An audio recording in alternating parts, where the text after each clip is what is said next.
오늘 우리에게 주신 하나님의 말씀 창세기 2장 18절에서 25절까지 말씀을 낭독하겠습니다.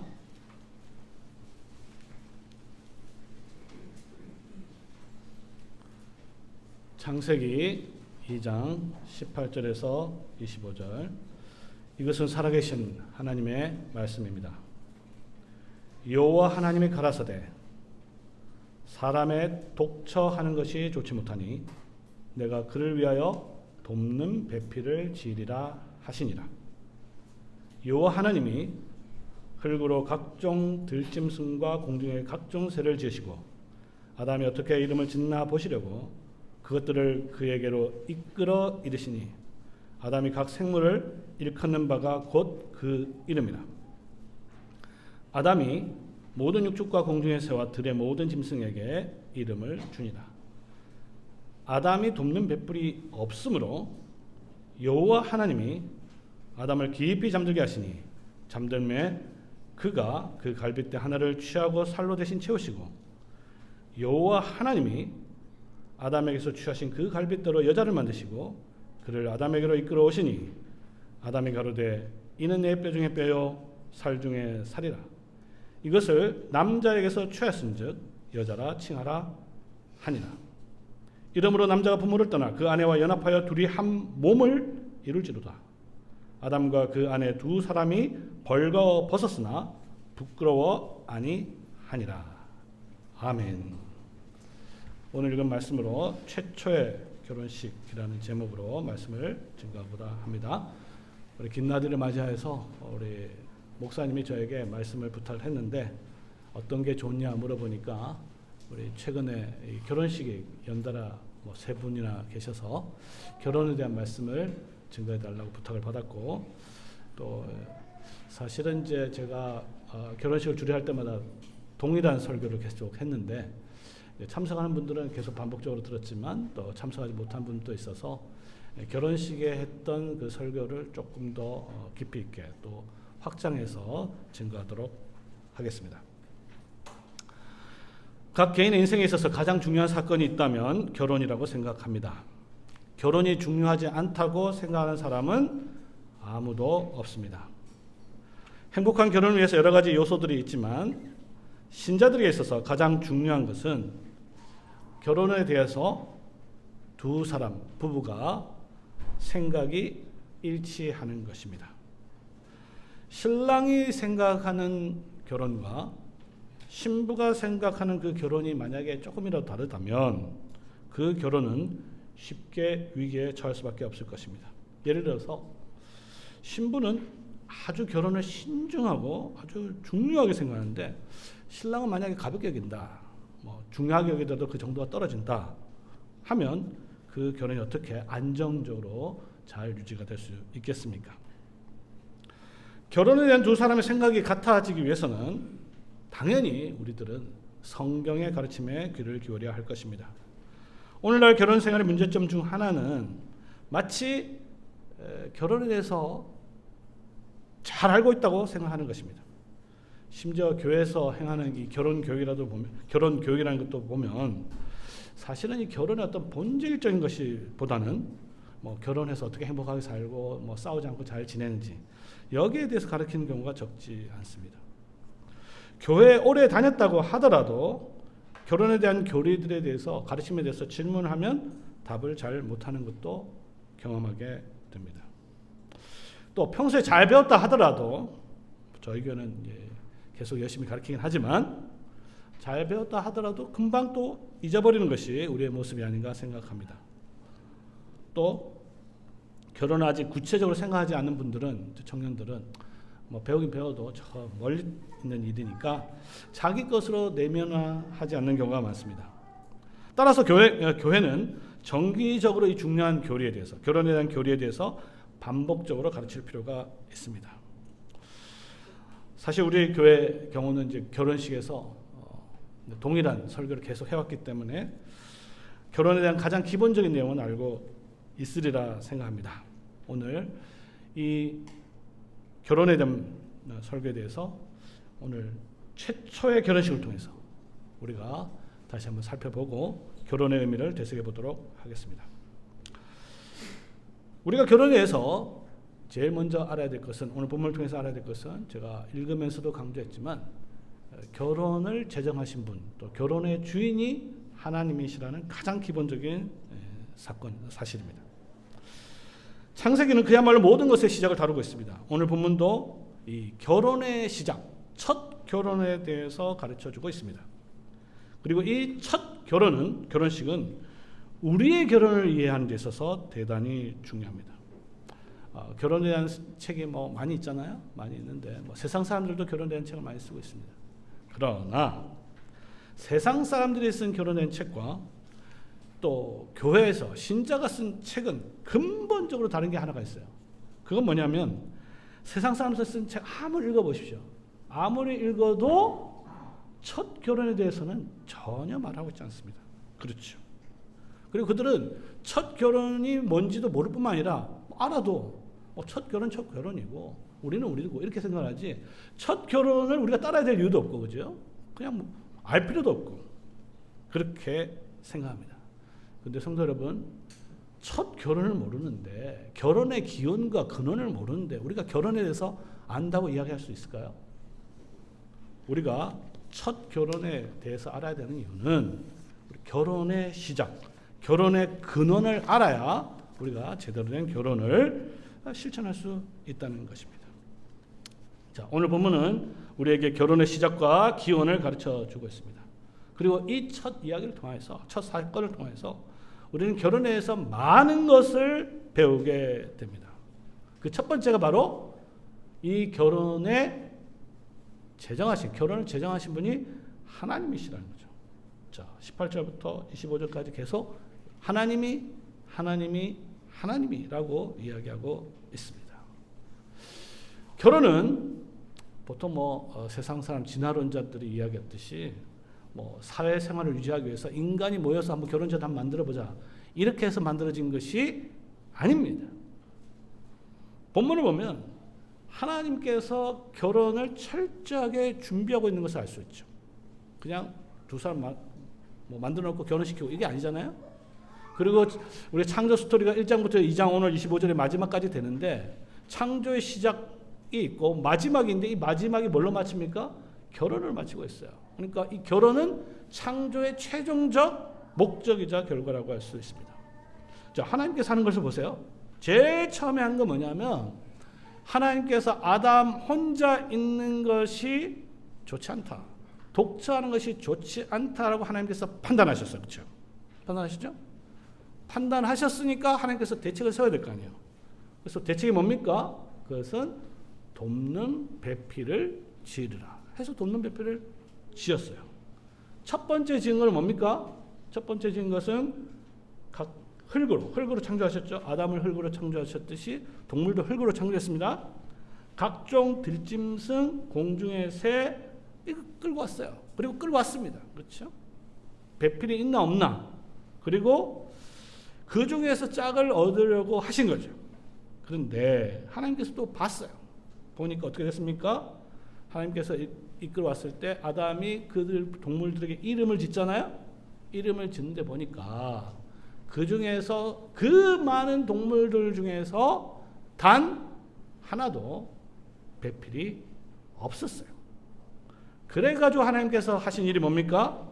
그래서 하나님이 또 아담을 깊이 잠들게 하시고 갈빗대를 취하게 하시고 하와를 만드시고 그 하와를 이끌어서 돕는 배필로 만드신 거죠.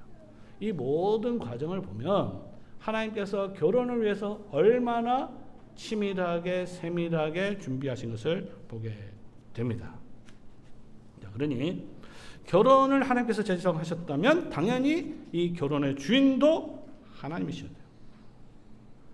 이것을 정말로 믿는다면 결혼의 목적도 하나님의 뜻에 따라야 되겠죠. 그러니까 결혼이 우리가 했다 하면 우리의 뜻에 맞춰서 우리가 목적대로 가야 되겠지만, 결혼의 기원이 하나님이고 하나님께서 제정하셨고 하나님이 주셨고 하나님이 하나로 만들었다면, 그러면 하나님께서 이 결혼을 통해서 무엇을 할 것인가, 그 목적도 하나님께 있어야 한다는 것입니다. 사실 불신자들은 결혼식에서 자기가 주인이기 때문에 자기가 하고 싶은 대로 결혼도 하고 결혼의 목적도 그렇게 생각합니다. 너무나 당연한 거죠. 하지만 결혼의 주인이 하나님이라고 믿는 사람들은 결혼에 대한 자신의 생각을 포기하고 하나님의 뜻으로 점점 바꾸어 가야 할 것입니다. 오늘날에도 결혼식에서 주인은 하나님이셔야 되죠. 최초의 결혼식에도 하나님께서 주인이었었듯이 오늘날 우리가 시행하는 결혼식에도 하나님이 주인이셔야 합니다. 왜냐하면 결혼의 본질은 한 남자와 한 여자를 하나로 만드는 건데 이것은 사람들이 모여서 하나가 되는 게 아니죠. 야, 결혼해서 우리 둘이 이제부터 하나가 되자. 그래서 하나가 되는 게 아닙니다. 하나님께서 실제로 두 사람을 붙여줘야 진짜 하나가 되시는 거죠. 첫 결혼식에는 이 모든 것을 하나님께서 직접 하셨지만 이제는 오늘날에는 그분이 세우신 종들을 통해서 이 일을 수행하십니다. 즉 주례자인 목사를 통하여 하나님은 그들의 이름을 결혼식에서 호명하고, 그죠? 신랑 입장하잖아요. 이름을 부르고, 그리고 그곳에 있는 증인들의 찬송을 들으시고, 또 신랑과 신부의 엄숙한 서약을 하게 하시고, 그리고 그 서약에 근거하여 두 사람을 한 몸으로 만드는 것입니다. 우리의 결혼이 이렇게 하나님의 말씀에 굳건하게 서 있을 수 있을수록 그 결혼이 행복한 결혼이 될 수 있는 것입니다. 두 번째는 하나님께서 그러면 결혼을 제정하신 이유와 목적에 대해서 살펴보고자 합니다. 오늘 본문이 말하듯이 그 하와를 창조하신 이유가 분명하게 나타났죠. 남자가 혼자 있는 것이 좋지 못하다.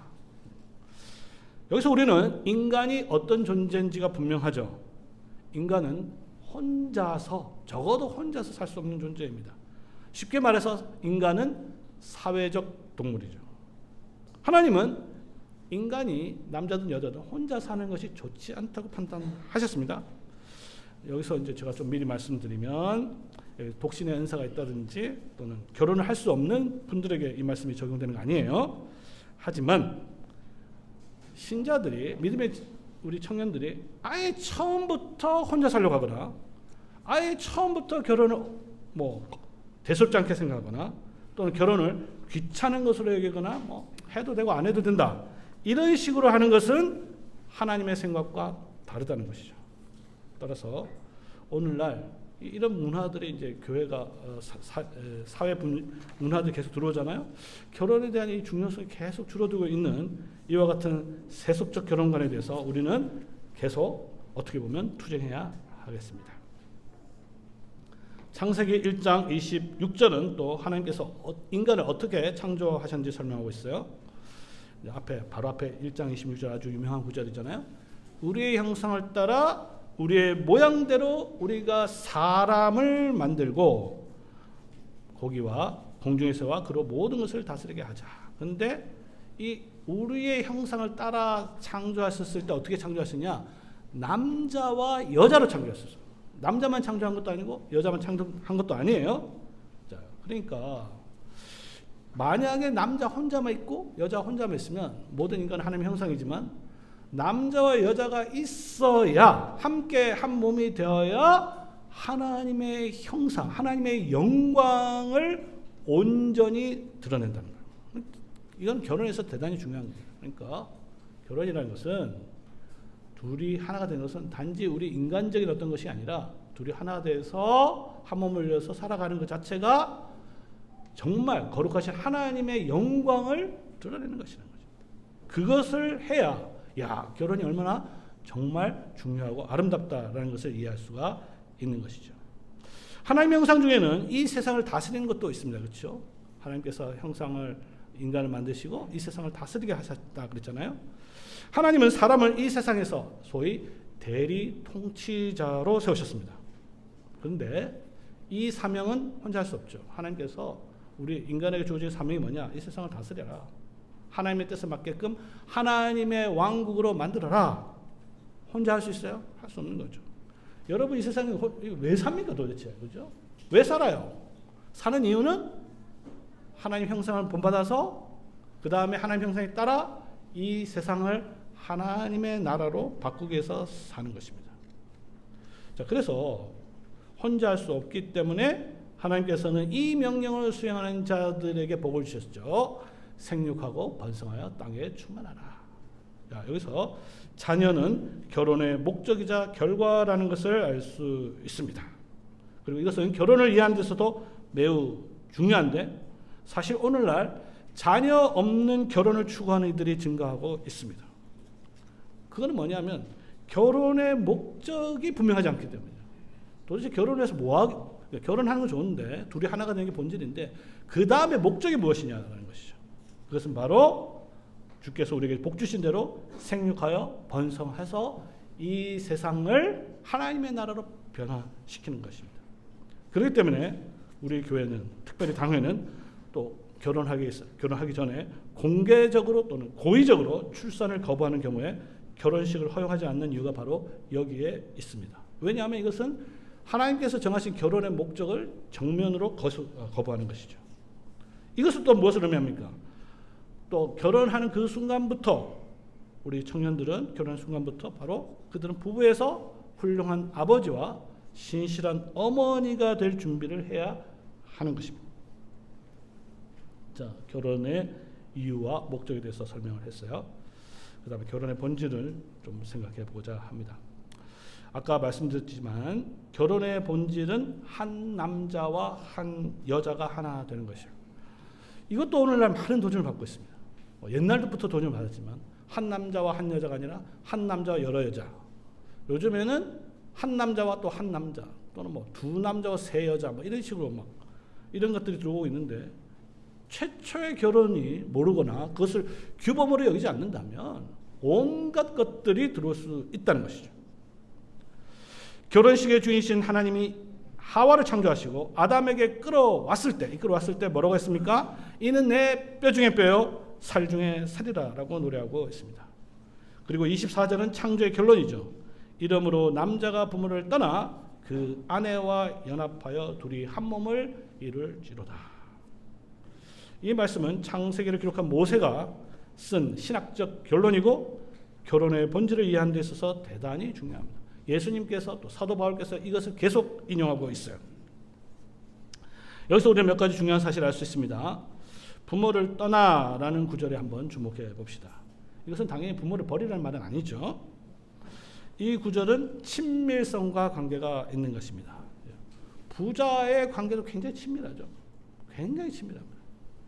그러나 이 부자의 관계보다 더 친밀한 관계가 뭐냐? 그건 바로 부부의 관계라는 것이죠. 그러니까 결혼이라는 것은 부자의 관계를 넘어서서 더 친밀한 관계에 들어간다는 것을 의미합니다. 자, 이것은 우리 여기 부모가 된 자들 잘 생각해야 되겠죠. 나이가 많든 적든 부모가 되는 순간부터 자녀 교육의 목적은 독립이에요. 독립. 어렸을 때 하나하나씩 독립하는 것을 가야 되는 것이지, 그렇죠? 어떻게든 자기 챙겨주려면 물론 챙겨줘야 됩니다. 도와줘야 됩니다. 그러나 결국 그 도와주는 것의 목적도 뭐예요? 독립으로 가야 됩니다. 입교까지는 신앙에 대한 책임을 지는 거예요. 그 다음에 입교를 통해서 신앙적으로 독립하면 그 다음에 결혼을 통해서는 이제 지도와 양육까지도 이제 그 짐을 벗어나게 되는 것이죠. 그런데 저도 우리 딸 결혼시켰지만 결혼했을 때 뭐 이렇게 이야기하는 거 도움 거의 안 됩니다. 그렇기 때문에 독립을 시켜서 그들 스스로 판단해서 그리고 그들이 필요할 때 도와주는 것이 성경의 가르침이라는 것을 우리가 보게 되는 것이죠. 자, 그리고 결혼을 통해서 어떻게 됩니까? 그 결과 남자와 여자가 연합하고 심지어 한 몸이 된다라고 되어 있어요. 한 몸. 이건 굉장히 중요한 표현입니다. 여기서 이 한 몸을 그냥 그냥 한 몸이 되었구나는 비유적으로 생각하는 것이 아니라 물론 물질적으로는 육체적으로 여전히 남자도 한 몸이고 여자도 한 몸이죠. 그러나 결혼을 통해서는 어떻게 보면 같은 영을 같은 한 몸이 될 정도로 강력하게 한 몸이 됐다. 여기서 하나님께서 짝지어줄 때의 표현이 풀로 붙여버렸단 말이에요. 떨어질 수 없도록. 그래서 한 몸이라는 단어는 굉장히 강력한 단어라는 것을 우리가 기억해야 하겠습니다. 사실 우리 머리로는 이해하기가 힘들죠. 둘이 부부가 결혼해도 몸은 둘이지 왜 몸이 하나냐? 뭐 정신적으로 하나 이게 아니에요. 정신적으로 뿐만 아니라 한 몸인데 마치 이렇게 비유할 수가 있겠습니다. 그건 뭐냐면 우리 영혼하고 육체의 관계를 한번 생각해 보세요. 영혼도 다르고 육체도 다르죠. 그럼 어떻게 됩니까? 너무나 뗄 수 없을 정도 한 몸으로 붙어 있는 것을 보게 되는 것이죠. 이렇게 남자와 여자가 붙어서 친밀한 하나됨을 이루는 것이 결혼이다 라는 것을 오늘 본문이 가르쳐주고 있습니다. 자, 근데 조금 주의해야 될 것이 있죠. 그건 뭐냐면 그 다음에 결혼 안에 있는 관계와 질서에 대해서 말씀드리고자 합니다. 결혼의 본질은 둘이 한 몸이 되는 것이지만 하나가 되어서 남녀 어떤 구분이나 질서가 없는 것을 의미하지 않습니다. 유교도 오륜에서 강조하듯이 부부 사이에는 하나인 한 몸이지만 구별도 존재합니다. 우리가 구별을 이야기할 때 또 조심해야 될 것은 한 몸의 개념도 놓치지 말아야 되는 거죠. 이게 굉장히 어렵습니다. 그러니까 성경의 가르침에 따르면 한 몸이라는 개념도 있고 둘 사이의 구별과 질서도 있다는 것이죠. 이 둘을 놓치면 안 돼요. 균형 있게 봐야 됩니다. 그러니까 항상 교회는 치우치는 경우가 있죠. 치우치는 경우는 뭐냐면 자기가 좋아하는 거. 어떤 경우에는 남녀가 하나 되면 자꾸 강조하고 어떤 경우는 남녀 질서를 강조하는데 그렇지 않습니다. 우리는 두 개 항상 같이 이야기를 해야 하는 것입니다. 안타깝게도 오늘날 현대 사조는 부부 사이의 어떤 구별도 부인하려고 합니다. 그들에 따르면 남자와 여자의 차이점이 뭐냐? 그건 생물학적인 그 구별 외에는 전혀 존재하지 않는 것이죠. 성경의 가르침을 모르기 때문에 그런 결론이 나올 수밖에 없습니다. 그 결과 우리 사이가 어떻게 되고 있나요? 남자와 여자가 아무 차이가 없다. 그런 생각이 너무 지나칠 경우에는 오히려 남녀 간의 대립을 격화시키는 것을 우리가 보고 있습니다.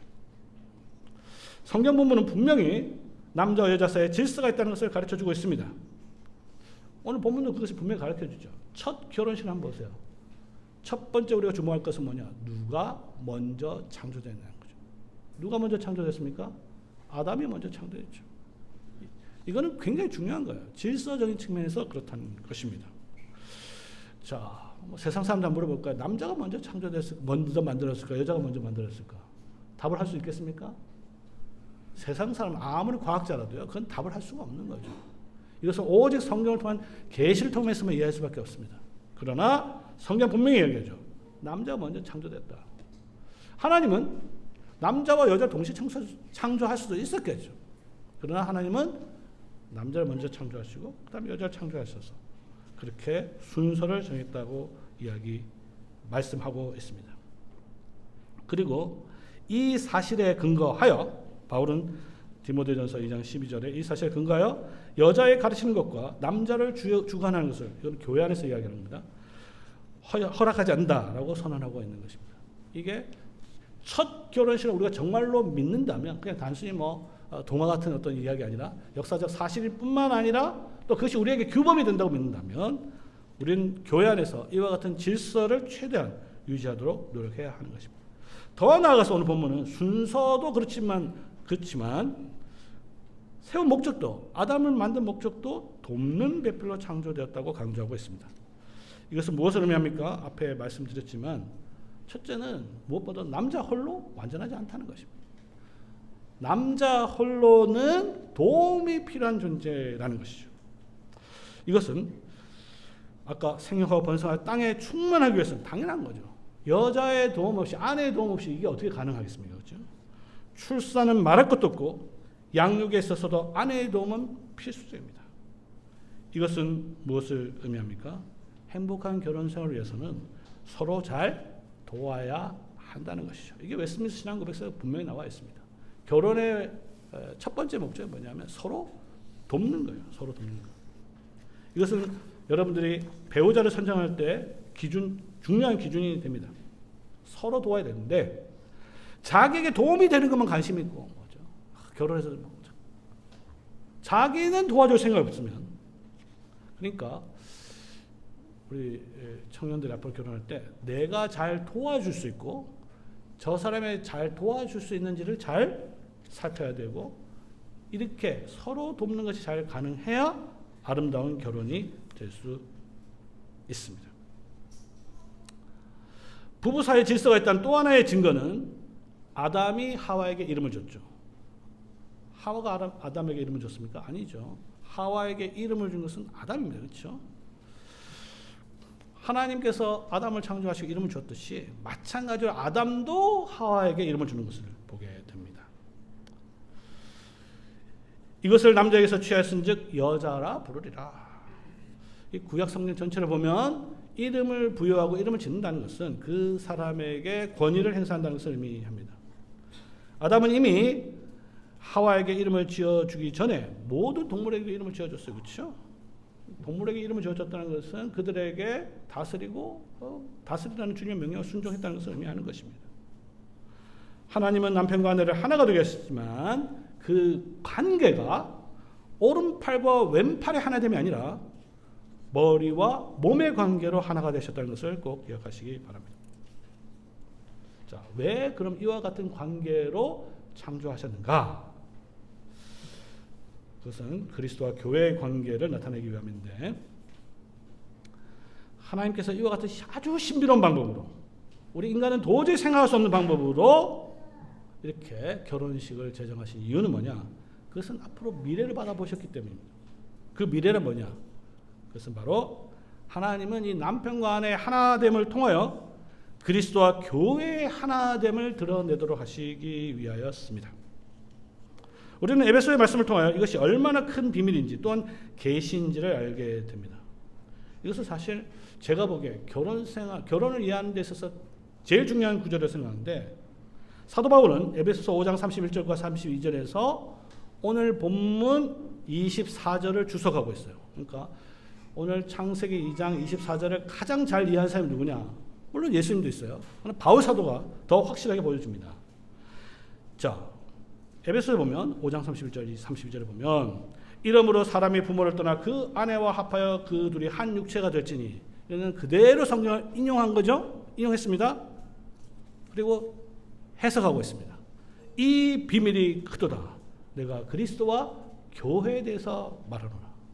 자, 사도 바울의 가르침을 고려해 볼 때 그리스도 없이 결혼을 이해할 수 있는가?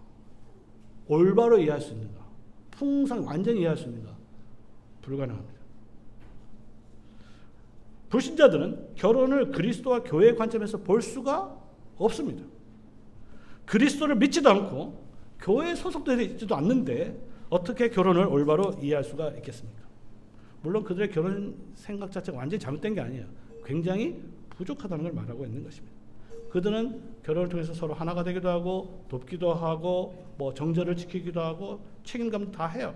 겉으로 보기 행복한 삶을 살 수 있습니다. 그러나 그들은 결코 결혼을 통해서 그리스도와 교회의 하나됨을 이해할 수가 없는 것이죠. 결혼을 그리스도와 교회의 관점에서 보지 않을 때 실제로 신자들이 불신자와 아무런 차이가 없어요. 그렇죠? 우리가 예수를 믿고 나서 불신자와 다르다는 게 이제 도대체 뭐냐? 특별히 결혼에 있어서. 그렇죠? 그리스도 교회 관점에서 결혼을 보지 않는다면 도대체 무슨 차이가 있겠습니까? 그렇죠? 실제로 하나의 예를 들면 그리스도를 통해서 결혼을 보지 않는다면 자신의 몸이 얼마나 중요한지를 모릅니다. 우리 몸이 얼마나 귀하고 얼마나 거룩한지 몰라요. 우리의 몸은 믿음으로 말미암아 예수 그리스도와 하나가 되어 하나님이 거하시는 거룩한 성전이 되었습니다. 그렇죠. 자, 그러나 이 사실을 모르거나 무시하면 어떻게 됩니까? 자기의 몸을 아무렇게 놀리는 거죠. 심지어 창녀에게도 자기 몸을 던지는 것이 고린도 교회였어요. 예수를 믿었지만 그리스도에 대해서 제대로 알지 못하면 자신의 몸에 대해서 얼마나 거룩한지 모르게 되면 그냥 몸을 마음대로 놀리는 거예요. 결국 어떻게 되냐? 그러면 짐승과 인간이 차이가 없게 되는 것입니다. 창조 시에 오늘 보세요. 아담과 하와는 벗었지만 부끄러워하지 않았습니다. 무슨 말입니까? 정신뿐만 아니라 그들의 몸도 가장 순결한 상태가 있었다는 것을 의미하는 것입니다. 성경에 굳게 서지 않을 때 또 믿음의 청년들은 쉽게 주 안에서 결혼한 것을 포기하는 것을 보게 됩니다. 결혼이 하나님께서 주신 복은 분명하지만 절대적인 것, 무조건 해야 되는 것은 사실 아니죠. 결혼을 무조건 해야 되기 때문에 불신자까지 한다. 그건 아니라는 것입니다. 왜? 결혼의 주인이 하나님이시기 때문입니다. 신자의 결혼은 주 안에서 이루어져야 하는 것입니다. 간단히 말해서 신자들은 신앙 안에서, 믿음 안에서 결혼해야 하는 것입니다.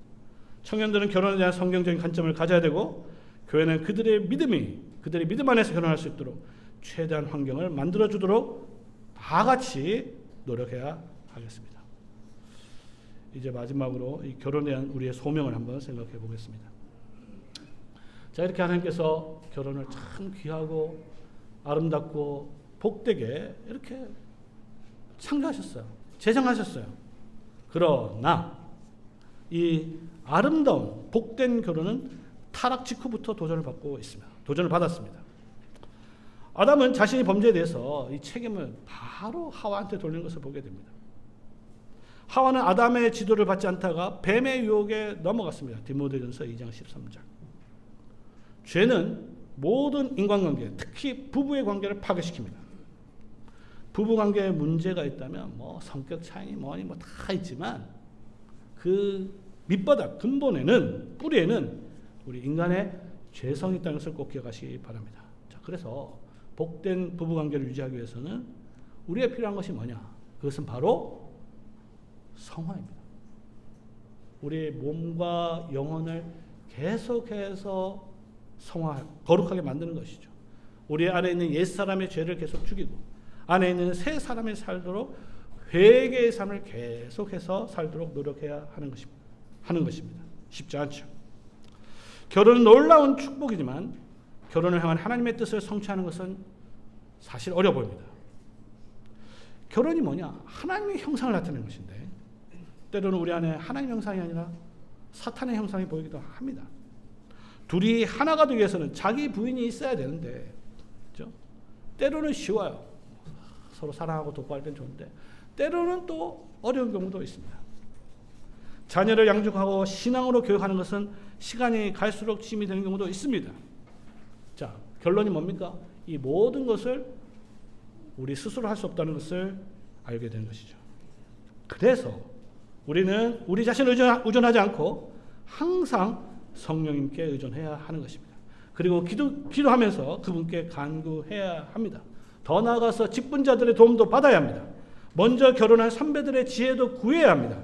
비록 힘이 들지만 주께서 주신 사명에 순종할 때 주님께서는 기쁨과 평강과 복도 주시는 거죠. 그러니까 이게 노 크로스 노 크라운이라는 게 있잖아요. 힘들고 어렵지만 그만큼 복과 행복도 크다는 것입니다. 웨스민스터 신앙고백서 우리의 신앙고백에 따르면 결혼과 출산과 양육이라는 것은 국가적으로도 중요한 필요한 일일 뿐만 아니라 교회의 성장을 위해서 굉장히 중요한 거죠. 합법적으로 우리 인류가 증가하는 것도 중요하지만 경건의 씨앗을 통해서 교회가 성장하는데 굉장히 필수적인 것이 바로 결혼과 출산과 양육이라는 것입니다. 만약에 이 결혼이 부실하다면 우리 교회가 좀 제대로 된 것처럼 보여도 쇠락하는 것은 한 세대 만에 그냥 쇠락하는 것입니다. 따라서 우리 교회 전체, 특히 당회는 청년들의 결혼에 지속적으로 관심을 가져야 하겠습니다. 결혼을 권면하고 청년들의 만남을 주선하고 필요한 경우에는 재정도 아낌없이 투자하고 성경에 무엇보다도 성경에 대한 가르침을 사적으로나 공적으로 부지런히 가르쳐야 할 것입니다.